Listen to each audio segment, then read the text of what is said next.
Well, for months, Washington drivers have had to drain their wallets just to fill up their gas tanks.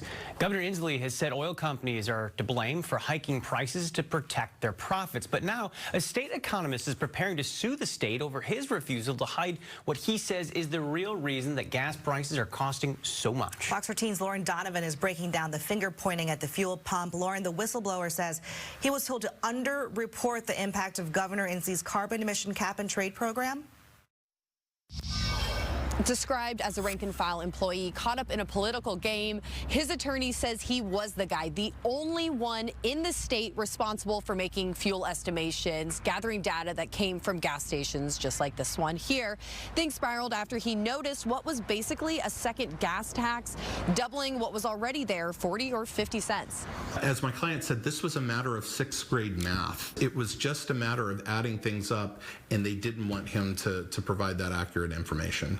This is Jackson Maynard, counsel for the WSDOT whistleblower, whose claims are front and center in this bombshell demand letter that just went out to state leaders. These pages allege superiors deliberately told whistleblower Scott Smith to omit the impact of Washington State's cap and trade program on fuel price estimates starting in January of this year.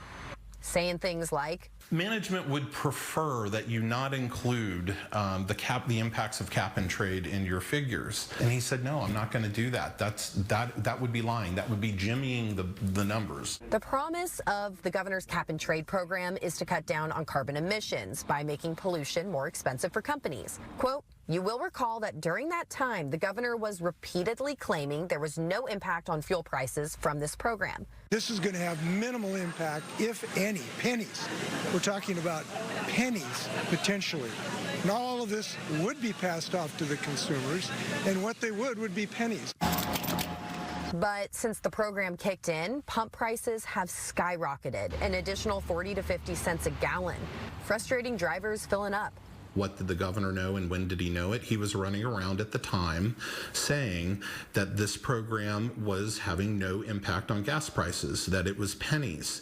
Inslee's press secretary refused to talk on camera, but sent me a statement saying they are investigating. Quote, our office had no familiarity with this individual or the analysis or his claims prior to Thursday's press release. That statement baffles me. I mean, that flies in the face of clearly what happened here. Governor Inslee spent the summer claiming oil companies are using the program as an excuse to artificially inflate their prices and protect their profits.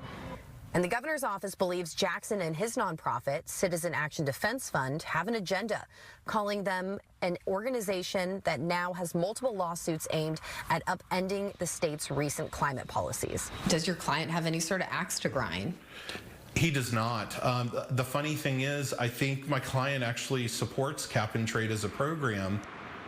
Jackson says state government has 60 days to respond to the letter with an offer that will make his client whole. If they don't, they're going to move forward and sue on this. Damages are estimated by them at $750,000. Reporting in Finney Ridge, Lauren Donovan, Fox 13 News.